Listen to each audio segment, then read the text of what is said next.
D'après la Bible, le lien entre Jésus et le peuple perse, en particulier les Élamites et les Mèdes, remonte à plusieurs moments clés de l'histoire biblique. Après la dispersion de Babel, Genèse 10, 11, les descendants d'Élam, fils de Sem, deviennent un peuple installé dans la région qui correspond aujourd'hui au sud-ouest de l'Iran.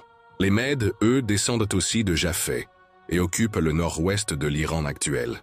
Pendant l'exil à Babylone, ces nations vont croiser le chemin du plan de Dieu pour Israël. Le prophète Daniel servira sous l'autorité des Mèdes et des Perses, notamment sous Darius le Mède et Cyrus le Perse. Cyrus, annoncé par Ésaïe plus de 150 ans à l'avance, Ésaïe 45, est utilisé par Dieu pour libérer les Juifs et permettre la reconstruction du temple de Jérusalem.